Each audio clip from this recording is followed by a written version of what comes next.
बिस्मिल्लाहिर्रहमानिर्रहीम। अल्लामा Iqbal science college Gojra और ideal अल्लामा Iqbal girls college Gojra के फ़िज़िक्स फ़र्स्ट ईयर के ऑनलाइन लेक्चर्स में आगे बढ़ते हैं। चैप्टर नंबर 9 की जो स्मार्ट सिलेबस की थ्योरी थी वो हमने आपको पता है लास्ट लेक्चर में ख़त्म कर ली थी। ये उसकी आगे एग्ज़ाम्पल्स बताई हैं, दो हैं, एग्ज़ाम्पल नंबर 1 और 2, ये भी हमने करनी है इंशाल्लाह। और क्वेश्चंस हैं जी, शॉर्ट क्वेश्चंस 2, 4 और 7 हैं, और फिर न्यूमेरिकल्स जो हैं 2, 4, 5, 7, ये न्यूमेरिकल्स हैं जी। बाकी आपके लिए होमवर्क है और एज़ यूजुअल जो आपसे ना होगा वो फिर इंशाल्लाह फिर डिस्कस कर लेंगे। अभी वैसे भी उम्मीद है इंशाल्लाह कोई 2-3 दिनों तक, 2-3-4 दिन तक आपकी फ़िज़िकल क्लासें भी शुरू हो जाएंगी, तो इंशाल्लाह मज़ीद उसमें भी डिस्कस हो सकता है। तो मैं जल्दी से शॉर्ट क्वेश्चंस से बात शुरू कर लेते हैं। इस तरफ आता हूँ, दूसरा, चौथा और 7वां शॉर्ट क्वेश्चन। तो ये आपके लिए शॉर्ट क्वेश्चंस हम करने लगे जी।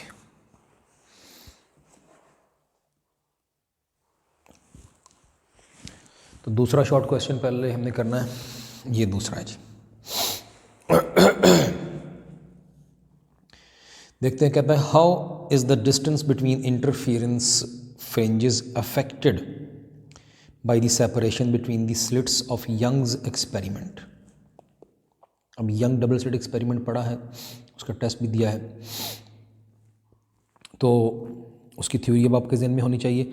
डिस्टेंस बिटवीन इंटरफेरेंस फ्रिंजेस, याद है जी क्या था, ये थी फ्रिंज स्पेसिंग डेल्टा वाई, याद होना चाहिए।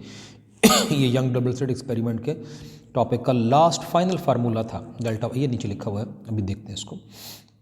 तो वो कहता है इस डेल्टा वाई पर क्या असर पड़ता है by the separation between the slits of Young's experiment. Slits की सेपरेशन चेंज करने से, स्लिट्स का फासला आपस का चेंज करने से डेल्टा वाई पर क्या असर पड़ेगा। कैन फ्रिंजेस डिसअपीयर, क्या फ्रिंजेस गायब भी हो सकती हैं इस काम को करने से, यानी फासला चेंज करने से बिटवीन द स्लिट्स। इस फार्मूले की जिसकी मैं अभी बात भी कर रहा था, तो ये जो स्मॉल डी है बटे के नीचे, यही तो है स्लिट्स का आपस का फासला। याद करें, ये जैसे मैंने कहा थ्योरी पढ़ी है तो पता है कौन सी चीज़ क्या है। तो फिर सवाल के दो हिस्से हैं। तो पहला हिस्सा क्या है कि कैसे फ़र्क पड़ता है डेल्टा वाई पर डी चेंज करने से। तो उसने लिखा जी कि as we know that fringe spacing, ये फार्मूला है उसका, वेयर लैम्डा क्या जी, wavelength of light used, L of course capital L distance है between the screen and slits, पता है आपको। ये तीसरी डायग्राम थी यंग डबल स्लिट एक्सपेरिमेंट की, उसमें ये सारी चीज़ें दिखाई हुई हैं।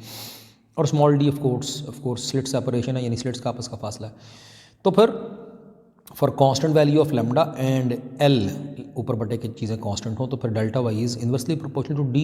यही पूछा था कि कैसे क्या फ़र्क पड़ेगा डी चेंज करने से डेल्टा वाई पर, तो इन्वर्स रिलेशन होगा। तो that is fringe spacing varies inversely with the slit separation. ठीक हो गया।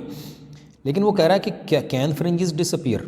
तो बच्चों ज़रा देखें, हमने देखा कि ये जो डी फासला है दो स्लिट्स का आपस का, बढ़ाते जाएंगे तो डेल्टा वाई कम होता जाएगा, और बढ़ाएंगे डी और डेल्टा वाई कम होगा, और बढ़ाएंगे और कम होगा, कम होगा, कम होगा, हत्ता के बढ़ाते बढ़ाते डी इतना डेल्टा वाई कम हो जाएगा।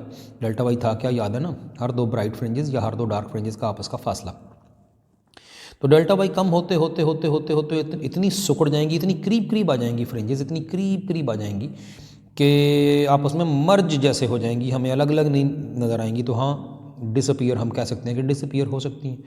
तो पढ़ते हैं जी, अगला पॉइंट कहता है कि it means that if D increases delta Y decrease, और when D decreases delta Y increases. ठीक हो गया। इन्वर्सली जो है, when the separation between the slits is made large enough, जब स्लिट्स का आपस का फासला काफ़ी बड़ा कर दिया जाए, तो the fringes will B so close, तो फ्रिंजेस इतनी करीब आ जाएंगी that they can not be distinguished, कि उनका आप फ़र्क नहीं कर सकेंगे, इतनी करीब आ जाएंगी। एंड विल डिसअपीयर, और गायब हो जाएंगी। That is they will overlap, वो आपस में गड़बड़ हो जाएंगी, आपस में मिक्स हो जाएंगी। तो ये था जी इसका आंसर।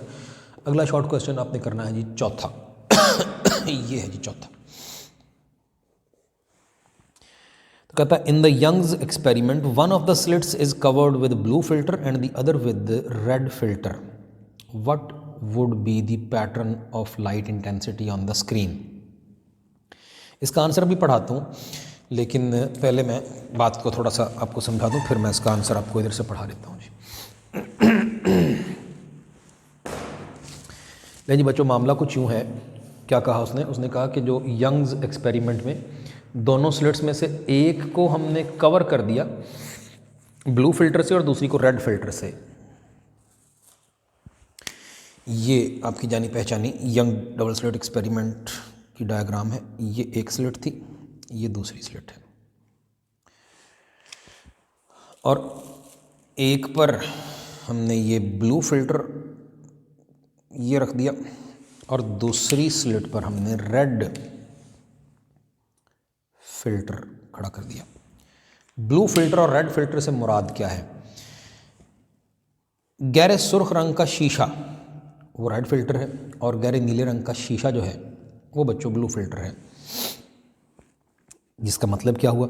जिसका मतलब हुआ कि अगर पीछे से इन दोनों पर वाइट लाइट आके पड़ेगी, दोनों पर ही वाइट लाइट पड़ी जो कि सातों कलर्स का मिक्सचर थी, तो जो ब्लू फिल्टर है बच्चों उसने बाकी सारे कलर जज़ब कर लिए, सिर्फ ब्लू को उसने जज़ब नहीं किया बल्कि वो आगे अपने अंदर से परे मुंतकिल कर दिया।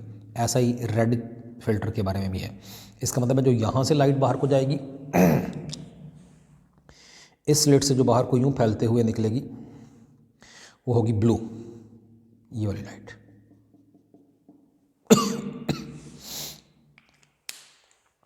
जबकि दूसरी स्लिट से जो इधर को लाइट जाएगी वो ऑफ कोर्स रेड होगी।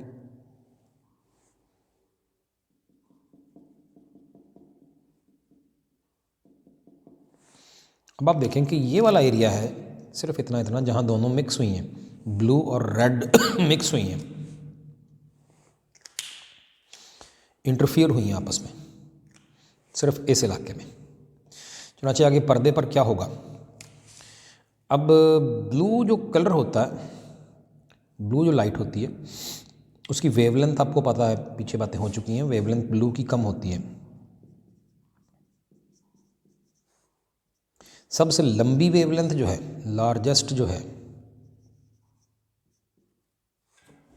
वैल्यू ऑफ लैम्डा रेड की है, और स्मॉलेस्ट जो है वो वायलेट की है। शॉर्टेस्ट वेवलेंथ कह लें वो वायलेट की है। और ब्लू की भी इन ये जो दो तीन ये वाले हैं वायलेट, इंडिगो, ब्लू, हम इनको शॉर्ट या स्मॉल वेवलेंथ वाले मानते हैं, और ये जो दो तीन हैं ये लार्जर वेवलेंथ वाले होते हैं। ग्रीन तकरीबन दरमियान में आता है। तो फिर ब्लू कलर समझिए शॉर्ट वेवलेंथ है और रेड कलर जो है वो लॉन्ग वेवलेंथ है। इससे बच्चों क्या होगा? यहाँ जब दोनों मिक्स होंगी तो अब देखिए रेड कलर की लंबी वेवलेंथ है और ब्लू कलर की शॉर्ट वेवलेंथ है।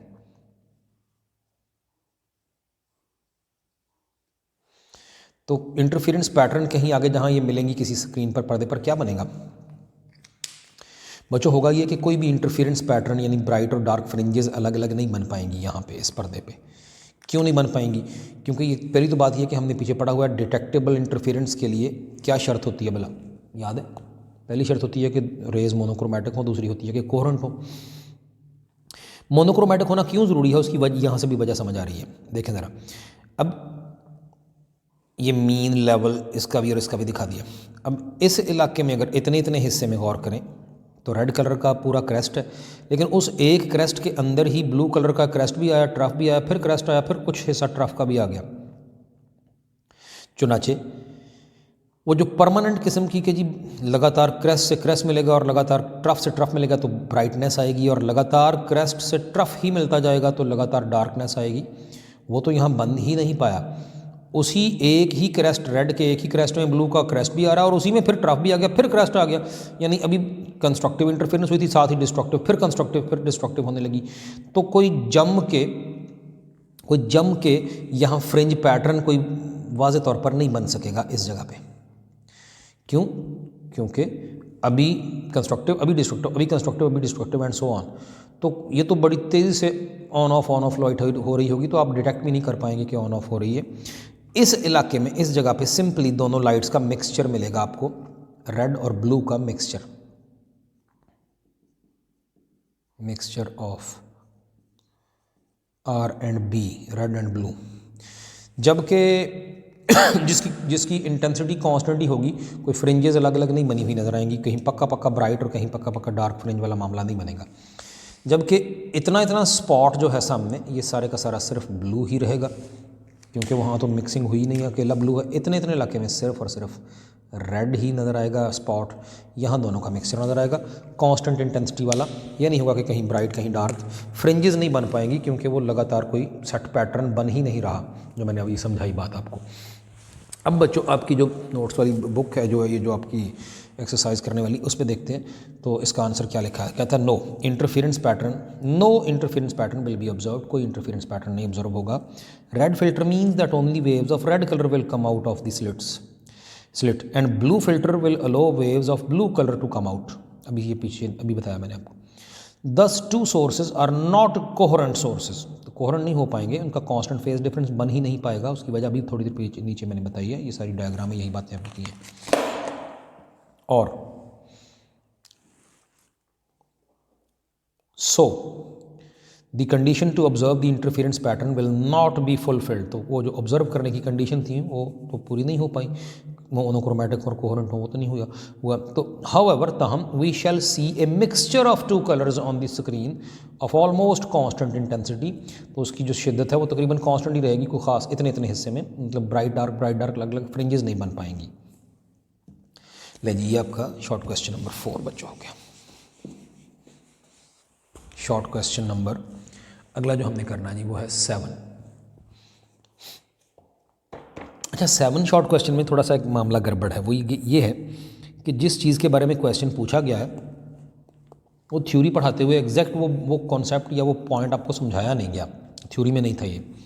न्यूटन रिंग तो पढ़े हैं आपने, लेकिन जो अगली बात है, पर थोड़ी सी बात हम इसकी करते हैं। ज़ाहिर क्वेश्चन तो अब दिया है आपके स्मार्ट सिलेबस में, तो could you obtain Newton's rings with transmitted light?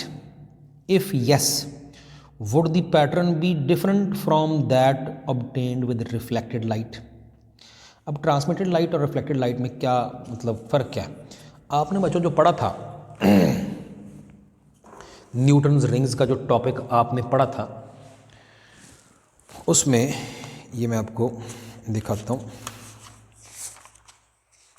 ये वाला ये डायग्राम आपकी जानी पहचानी। तो हमने कहा था, ये लास्ट पैरा इसका जो लिखा हुआ है टेक्स्ट बुक का, पर नोट्स पे भी ऐसा ही देखा था आपने कि ये जो सेंटर में जो ओ पॉइंट पे बनना है, हमने कहा सिर्फ डार्क फ्रिंज ही बननी है, डार्क स्पॉट बनना है। उसकी रीज़न क्या थी, क्या बातें सारी की थी, रीज़न मैंने समझाई थी। मैंने कहा था कि असल में सेंटर में वैसे तो एयर फिल्म की थिकनेस इफेक्टिवली 0 ही है, लेकिन फिर भी ना होने के बराबर है, मतलब फिर भी लाइट की एक रे जो ऊपर से आके उसका कुछ हिस्सा टकरा के वापस चला गया, वो जो बारीक सी एयर की यहाँ फिल्म थी, लेंस प्लेनो कॉन्वेक्स लेंस और ग्लास प्लेट के दरमियान यहाँ सेंटर में, और कुछ हिस्सा नीचे से वापस, वो जो नीचे से वापस गया है वो नीचे से डेंसर मीडियम से टकरा के वापस गया है, ये हमने बात की थी। और आप में से किसी ने कोई क्वेश्चन भी पूछा था, तो मैंने कहा था चलिए आपको वैसे फिजिकल क्लास हुई तो ज़्यादा बेहतर समझा पाऊँगा, लेकिन चलिए अब यहाँ बात हुई है तो मैं दोबारा ये भी आपको बता दूँ कि हाँ बिल्कुल ठीक है, सेंटर में भी वो जो डेंसर मीडियम से टकरा के 180 डिग्री का फेज़ शिफ्ट होना था और आया था क्रेस्ट और वापस जाएगा ट्रफ बन के। ऐसा सारी की सारी जितनी भी रेज़ मुख्तलिफ जगहों पे सेंटर से बाहर को इधर को आएंगी, उनमें सब में ही ऐसा भी होगा, सब में ही ये इजाफी λ/2 का पाथ डिफरेंस ऐड होगा। लेकिन सिर्फ सेंटर वाला ही मेंशन किया आपकी बुक वाले ने। वजह उसकी ये थी कि सेंटर में एयर फिल्म की थिकनेस हमने इफेक्टिवली 0 ही माननी है, ना होने के बराबर। वहाँ वाहिद पाथ डिफरेंस सिर्फ डेंसर मीडियम से टक्कर मारने की वजह से ही निचली वाली रे को बर्दाश्त करना पड़ा। लेकिन सेंटर से कुछ बाहर उधर को या उधर को जाने पर सारी ही रेज जितनी भी पड़ेंगी यहाँ, वो सब की सब ही λ/2 का तो पाथ डिफरेंस होगा ही, क्योंकि डेंसर मीडियम से टकरा के लौटी होंगी। लेकिन उनमें λ/2 तो वो हो गया, मज़ीद कुछ एयर फिल्म की थिकनेस भी जो है नीचे जाने में और वापस जाने में लाइट की रे का वो भी साथ शामिल हुआ, तो मिल के फिर टोटल पाथ डिफरेंस बनेगा। यानी लाइट की रे जो नीचे से होकर वापस गई है निचली सतह से, एयर फिल्म की निचली सतह से, वो λ/2 का तो खुद ही उसमें हो ही जाएगा। और अगर नीचे जाने और वापस ऊपर जाने में भी λ/2 ही फासला था, तो एक λ/2 नीचे टकरा के वापस पलटने में, एक जाने और आने में, तो टोटल हो गया λ। इसका मतलब पूरी फ्रिंज जो है, पूरा सर्कल ब्राइट नज़र आएगा। तो ये सब के साथ ही होगा। ये थोड़ा सा आपका एक आंसर भी हो गया, जो एक क्वेश्चन आप में किसी ने ग्रुप में पूछा भी था। लेकिन हम अपने इस क्वेश्चन की तरफ आते हैं जो यहाँ बात अब हो रही है। वो कह रहा क्वेश्चन ये था कि ट्रांसमिटेड लाइट का पैटर्न कैसा बनेगा। ये जो हमने ऊपर माइक्रोस्कोप रख छोड़ी है, ये तो नीचे से टकरा के जो ऊपर को वापस रिफ्लेक्ट हुई हैं, ये तो उनको देखने के लिए है। ये रिफ्लेक्टेड हमने जिनकी ये डायग्राम है, जिनका सेंट्रल स्पॉट डार्क होता है, वो बच्चों रिफ्लेक्टेड रेज़ की हम बात कर रहे हैं।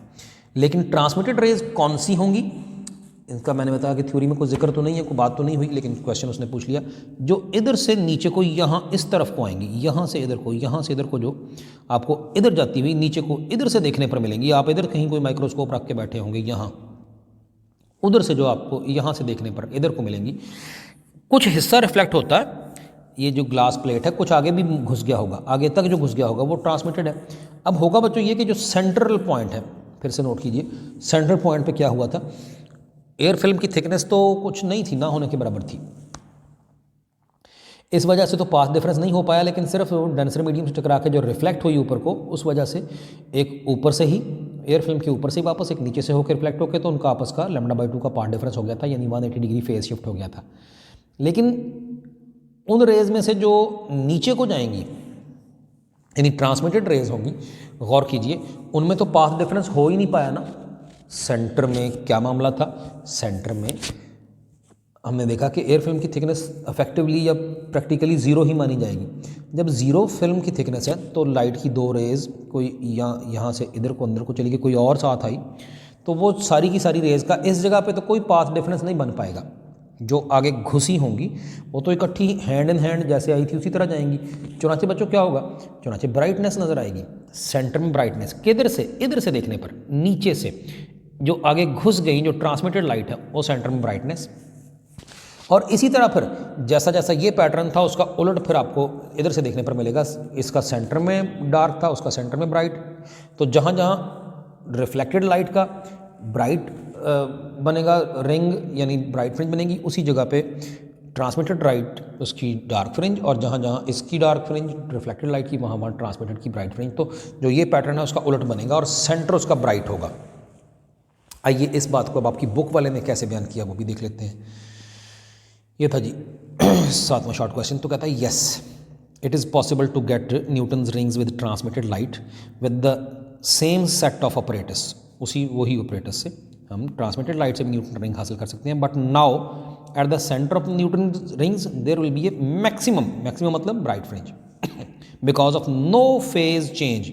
वहाँ तो फेज चेंज नहीं हुआ, तमाम रेज इकट्ठी एक जैसी गई हैं नीचे को। That is central point will be bright instead of dark. तो सेंट्रल पॉइंट वहाँ पे ब्राइट होगा डार्क की बजाय।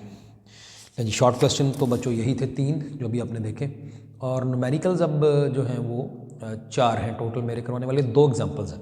अच्छा, अब न्यूमेरिकल्स और एग्जाम्पल्स करने के लिए मैं काम करने लगा हूँ। इनमें से जो ज़्यादातर न्यूमेरिकल एग्जाम्पल्स हैं बच्चों वो तो यंग्स डबल स्लिट एक्सपेरिमेंट से रिलेटेड हैं। हम न्यूमेरिकल एग्जाम्पल्स यूँ करने लगे हैं कि जो यंग डबल स्लिट एक्सपेरिमेंट से रिलेटेड है वो हम सारे ही पहले टच करने लगे हैं, बाकी फिर बाद में करते हैं। और उनके लिए बात को ज़्यादा बेहतर और प्रॉपर कॉन्सेप्ट दे के समझाने के लिए मुझे डायग्राम एक दफ़ा बनानी पड़ेगी, वही वाली जो हम बार बार कई दफ़ा आप देख चुके हुए हैं, आपकी जानी पहचानी 3rd diagram young double slit experiment की।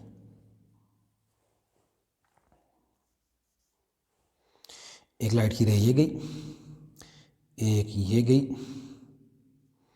ये ए स्लिट, ये बी, इनका सेंटर में ख्याली पॉइंट सी था, और ये वाला फासला आपको पता है स्लिट्स का जो है वो डी है, और ये वाला फासला जो है स्लिट्स वाली स्क्रीन से लेके, इस पर्दे से लेके अगला पर्दा जिस पे फ्रिंजेस हासिल करनी है, या आप कहिए स्लिट्स और इस स्क्रीन का आपस का फासला आपको पता कैपिटल एल है।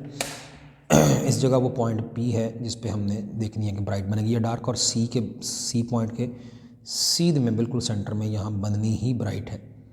वजह सही सब थ्योरी में पड़ी हुई है क्यों बननी है। पॉइंट ओ जो है यहाँ पे, और पॉइंट ओ से किसी भी गिवन फ्रिंज का फासला जो है वो वाई है। किसी भी एम चौथी तीसरी पांचवी कोई भी mth फ्रिंज का फासला वाई एम कह सकते हैं। ये भी आपको पता है। या जनरल बात करें तो फिर जस्ट वाई भी कह सकते हैं जैसे उधर था। अच्छा, तो हमने बार बार ये बात की थी कि ए पॉइंट से हमने परपेंडिकुलर ड्रा किया था, ये बी डी पाथ डिफरेंस था और यहाँ भी एंगल थीटा ही था, और इधर एक ख्याली लाइन खींची थी जो दोनों रेज के बीचों बीच जाती हुई पी पॉइंट तक गई थी, और ये दोनों का भी आपस में थीटा ही बनता है इस सी ओ लाइन का जो सेंटर से ये जा रही है और सी पी लाइन का भी थीटा ही बनेगा। कैसे, क्यों, किस तरह, ये सारी बातें हो चुकी हैं।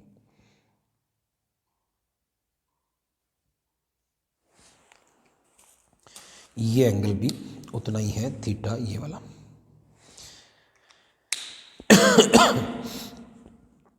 मज़ीद एक छोटी सी बात कि कोई भी दो ब्राइट या कोई भी दो डार्क फ्रिंजेस का जो आपस का फासला होता है उसको हम फ्रिंज स्पेसिंग कहते हैं, और वो ये है जी, ये वाला दो ब्राइट फ्रिंजेस का आपस का, या कहिए दो डार्क फ्रिंजेस का आपस का। इस डार्क फ्रिंज के सेंटर से अगली के सेंटर तक या इस ब्राइट के सेंटर से अगली के ब्राइट तक ये डेल्टा वाई है। ये सारी डिटेल होगी जी। और इस पूरे टॉपिक के बच्चों 5 ही फार्मूले हैं, मैंने थ्योरी पढ़ाते हुए सारे बताए हुए हैं। ब्राइट फ्रिंज की अगर बात करें तो उसके लिए ये कंडीशन फॉर ब्राइट फ्रिंजेस ये थी कि डी साइन थीटा यानी पाथ, ये था path difference, was equal to M lambda, where M क्या था, एम था 0 ±1 ±2 एंड सो ऑन। और दूसरा फार्मूला था फॉर डार्क फ्रिंजेस, वही उसी तरह path difference D sine theta, वो था बच्चों याद है जी, वो था m +½ इंटू लेमडा। m यहाँ भी वही था, ये दोनों के लिए सेम ही है।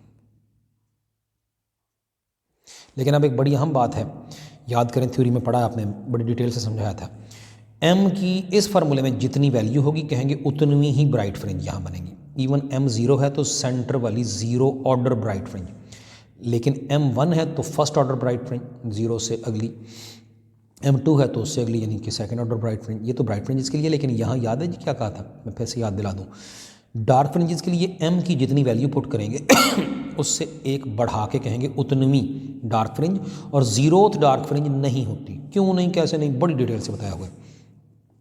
यानी m को 0 पुट करेंगे तो कहेंगे फर्स्ट, इस फार्मूले में फर्स्ट डार्क फ्रिंज, m को 1 पुट करेंगे तो सेकंड, m को 2 पुट करेंगे तो थर्ड, ये बात याद रहे।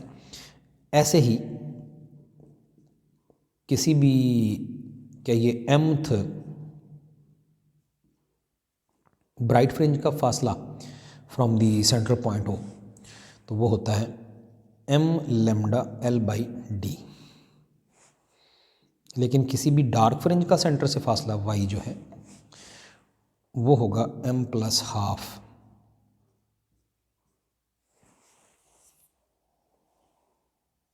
Lambda l/d। ये सारी बातें थ्योरी में मौजूद हैं। लेकिन जितनी बताया कि m की वैल्यू उससे एक बढ़ा के उतनी bright fringe, sorry dark fringe, ये यहाँ पे जितनी m की वैल्यू उससे एक बढ़ा के डार्क फ्रिंज उतनी। और पांचवा बच्चों फार्मूला था डेल्टा वाई का, वो था लेमडा l/d। डेल्टा वाई ये बताई हुई है क्या है। अब ये सारी डिटेल आपके सामने है, डायग्राम भी और उसके फार्मूले भी, और ये अब इनमें से कौन सा कब कहाँ लगना है तो वो हम अभी देखने लगे। लेंच पहले तो आपको मैं इसकी एग्जांपल्स दिखाता हूँ। एग्जांपल नंबर 1 और 2 ये दोनों ही सामने हैं, इसी एक पेज पर, टेक्स्ट बुक पे ही है, page number 200। Example number 1, the distance between the slits in Young's double slit experiment is 0.25 centimetre. ये फासला स्लिट्स का d, ये देखें लिस्ट दी हुई है, d इतना हो गया, 0.25 सेंटीमीटर है तो सेंटी का मतलब जानते हैं हम 10⁻²। 0.25 था तो हमने 2.5 एक दर्जा और इधर करके तो वो 10⁻³ सीधा ही कर दिया। अच्छा, interference fringes are formed, interference fringes are formed on a screen placed at a distance of 100 centimeter from the slits। slits से स्क्रीन का फासला कैपिटल L गिवन है और वो आप देख भी सकते हैं, ये आपके सामने है जी, कैपिटल L ये लिखा हुआ है। 100 सेंटीमीटर तो 1 मीटर बना, 100 से डिवाइड किया, आपको पता है। फिर कहता है the distance of the third dark fringe. अब थर्ड डार्क फ्रिंज है, ज़रा नोट करें, अभी सारी बात बताइए। थर्ड डार्क फ्रिंज का मतलब है m को लेंगे 2, तो थर्ड ये देखें थर्ड डार्क फ्रिंज तो m इज इक्वल टू 2, तो उसका डिस्टेंस, उस थर्ड डार्क फ्रिंज का distance from the central bright fringe point O जो था इस डायग्राम में उसकी बात हो रही है, तो तीसरी डार्क फ्रिंज का O से फासला, ये भला इसको किससे ज़ाहिर करेंगे, y से, पता है आपको, वो दिया हुआ जी 0.059 सेंटीमीटर, उसके मीटर बना लेने हैं 10⁻⁻² सेंटी जो है, लेकिन ये डेसिमल पॉइंट इधर था तो इसको 1-2 दर्जे इधर रहे तो 10⁻⁻4 बन गया। D, Y, L और M गिवन है, find the wavelength of the incident light. अच्छा D, Y, L और M गिवन है, लैम्डा पूछा है, तो खुद ब खुद, और डार्क फ्रिंजेस की बात हो रही है, तो फिर खुद ब खुद इस लिस्ट में से फार्मूला कौन सा लगेगा, ये चुनना बड़ा आसान है। L भी गिवन, D भी गिवन, M भी गिवन, Y भी गिवन और बात भी डार्क फ्रिंज की हो रही है, तो समझ आ गई कि ये वाला फार्मूला है, ऊपर वाला ब्राइट फ्रिंजेस के लिए, नीचे वाला डार्क फ्रिंज के लिए। बस फिर ये फार्मूला लगाना है, हर चीज़ की वैल्यू पुट करें और सॉल्व कर लें, और बड़ी आसान सी सोल्यूशन है ये देखें जी, इसमें से लैम्डा निकालना है, सब चीज़ें नोन है, उनकी वैल्यू पुट की और सॉल्व कर लिए। अगर एग्जांपल नंबर 2 देखिए, yellow sodium light of wavelength 589 nanometre emitted by a single source. ये येलो सोडियम लाइट थी, उसकी वेवलेंथ गिवन है, ये देखिए लैम्डा गिवन है जी सोल्यूशन में देखिए, और emitted by a single source, एक सोर्स में से निकली थी थ्रू 2 नैरो स्लिट्स, और फिर बाद में 2 नैरो स्लिट्स में से गुजरी 1 मिलीमीटर अपार्ट, ये स्मॉल d गिवन है, स्लिट्स का आपस का फासला मिली है 10⁻3, नैनो था तो 10⁻9, ये भी याद रखना है। The interference pattern is observed on A screen 225 centimetre away, ये है जी L, कैपिटल L, कैसे है क्यों है जानते हैं। How far apart are 2 adjacent bright fringes, दो करीबी ब्राइट फ्रिंजेस का क्या फासला होगा, ये है जी delta Y fringe spacing. Lambda L और D गिवन है, डेल्टा वाई पूछा है तो फार्मूला कोई तो है, एक ही तो फार्मूला है, delta Y equal to lambda L by D, lambda L और D गिवन है, पुट करें सॉल्व कर लें जी, मुकम्मल हुआ। ये 2 एग्जांपल्स आपकी फिनिश हुई। ऐसे ही एग्जांपल्स तो फिनिश हुई, न्यूमेरिकल्स पे आते हैं। तो न्यूमेरिकल नंबर बच्चों आपने करना है, जो मैंने करवाना है आपको, वो हैं जी 2, 4, 5 और 7। ये जो 2 वाला न्यूमेरिकल है, ये कुछ आप हैंड रिटन कुछ देख रहे हैं, इसमें तब्दीली भी पॉसिबल है, जैसे बुक वाले ने किया वो भी चल जाएगा, लेकिन ये भी पॉसिबल है, दोनों तरह ठीक है। मैं बताता हूँ कैसे। कहता calculate the wavelength of light, lambda पूछा है, ये देखिए लैम्डा क्वेश्चन मार्क, विच इल्यूमिनेट्स, जो रोशन करती है 2 स्लिट्स 0.5 मिलीमीटर अपार्ट, स्लिट्स का फासला 0.5 मिलीमीटर, मिली है 10⁻³ पता है, and produces N interference pattern on A screen placed 200 centimetre away from the slits. Screen का स्लिट से फासला 200 सेंटीमीटर है, जिसको 100 से डिवाइड किया तो 2 मीटर आ गया। अब नोट करें गिवन क्या क्या है कि D गिवन है और L गिवन है, और फिर कहता है the first bright fringe is observed eight A distance of 2.40 millimetre from the central bright image. Central bright image से यानी वो O पॉइंट से फर्स्ट ब्राइट फ्रिंज। अब फर्स्ट ब्राइट फ्रिंज बच्चों, तो उसका मतलब ये हुआ फर्स्ट ब्राइट फ्रिंज, इसका मतलब हुआ कि आप कह सकते हैं m इज इक्वल टू 1। उसका जो फासला है सेंटर पॉइंट O से यानी y, डेल्टा y नहीं y, वो ये है जो दिया हुआ ये वाला। मालूम क्या करना था, कैलकुलेट द वेवलेंथ। अब D, L, Y और M is equal to 1, D, L, Y और M गिवन है, लैम्डा पूछा है, और ब्राइट फ्रिंजेस की ऑफ कोर्स बात हो रही है। देखें तो ज़रा इस लिस्ट में कौन सा नज़र आ रहा है, यही सिंपल है, लैम्डा पूछा है, D, M, L और Y सारे गिवन है, तो यहाँ बल्कि छोटा सा इक्वालिटी ऑफ कोर्स रखनी है, फार्मूला है, ये थोड़ी सी ज़रा सही कर लीजिएगा। अच्छा तो बात हो रही थी, तो ये फार्मूला है जी, फिर सब कोई वैल्यूज़ पुट करके इजीली सॉल्व हो सकता है, आप इसी तरह कर लीजिएगा। ये इसकी सोल्यूशन इधर दी भी हुई है। अच्छा लेकिन आपकी किताब वाले ने थोड़ी सी इसकी ज़रा और तरह की है, उसने ये जो y की बजाय डेल्टा y लिखा है, उसकी वो भी ठीक है, उस तरह भी हो जाएगा। वजह क्या है, क्योंकि बात हो रही थी फर्स्ट फ्रिंज की from the central bright fringe, तो सेंट्रल 0 ऑर्डर होती है, फर्स्ट फ्रिंज सेंटर से अगली है, तो इसका मतलब है ये 2 फ्रिंजेस का आपस का फासला है, 2 एडजस्टेंट फ्रिंजेस का, इसको आप डेल्टा वाई भी कह सकते हैं, जो किताब वाले ने लिखा हुआ है।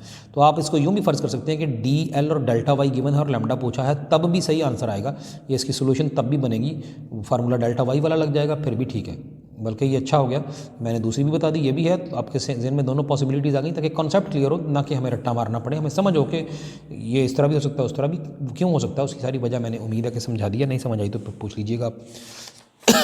ले जी आगे चौथा न्यूमेरिकल बच्चों देखना है हमने, और उसके बाद पाँचवां और फिर सातवां। चौथा न्यूमेरिकल बड़ा ही छोटा सा माइकलसन इंटरफेरोमीटर के बारे में है। और माइकलसन इंटरफेरोमीटर पढ़ा है आपने, उस पूरे टॉपिक में बच्चों एक ही तो फार्मूला है सिर्फ, ये L = m λ/2, याद होगा, एक ही फार्मूला है पूरे ये जी पूरे टॉपिक में।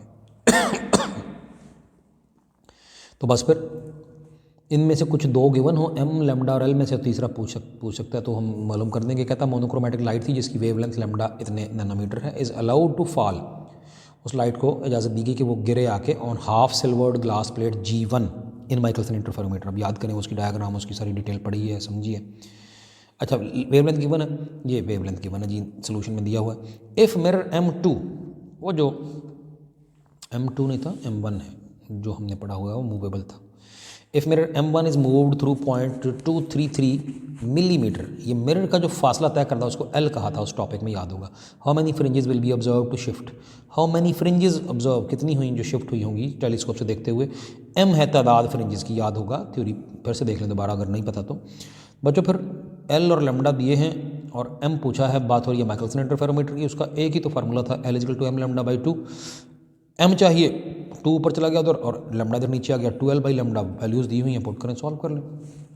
अगला देखिए पांचवा numerical, A second order spectrum is formed at an angle of 38 degree when light falls normally on A diffraction grating having 5400 lines पर सेंटीमीटर। अब बात डिफ्रैक्शन ग्रेटिंग की हो रही है, क्या क्या गिवन है, सेकेंड ऑर्डर स्पेक्ट्रम मतलब n = 2। डिफ्रैक्शन ग्रेटिंग के दो फार्मूले पड़े हुए हैं जी पूरे टॉपिक में, जो आपके एग्जाम्पल न्यूमेरिकल में यूज़ होने हैं, ये मैं मिटा के उसकी बात करने लगा हूँ डिफ्रैक्शन ग्रेटिंग की। दो ही तो फार्मूले पढ़े हैं आपने, एक था grating element D = L/n, L थी total length of the grating और n था number of lines on the grating, और दूसरा था simply D sin θ = n λ, where n of course 0 ±1 ±2 and so on था। और ज़ीरो ऑर्डर फ्रिंज तो n होगा 0, फर्स्ट ऑर्डर फ्रिंज तो n होगा 1, सेकेंड ऑर्डर तो n 2 and so on of course. बस यही दो फार्मूले हैं जिसको। तो ये रहा पांचवा न्यूमेरिकल, सेकेंड ऑर्डर स्पेक्ट्रम। ये सोल्यूशन में देखिए n = 2 is formed at an angle of 38 degree, theta 38 degree, when light falls normally अमूदन perpendicularly on a diffraction grating, light आके गिरी थी, having 5400 lines per centimeter, number of lines 5400, length 1 centimetre, यानी L भी आगे senti है तो 10⁻² of course, N और L दोनों हैं, इसका मतलब है D निकाल लेंगे हम खुद ही, तो समझिए D ग्रेटिंग एलिमेंट मिल गया। डिटरमिन क्या करना, the wavelength of light used, बच्चों n given, theta given, L और n से मिल जाएगा, D वो निकल आया, तो D भी है, n भी है, थीटा भी है, तो फिर फार्मूला भी तो पता है आपको, जिसमें से हमने लैम्डा निकालना है वो है n λ = D sin θ, या कहिए D sin θ = n λ। बस फिर लैम्डा निकालना है तो D sin θ/n, सबकी वैल्यू मालूम है, पुट करके सॉल्व कर लें। सातवां और लास्ट न्यूमेरिकल जी इसका जो मैंने करवाना है आपको स्मार्ट सिलेबस के मुताबिक, उस पर आते हैं। ये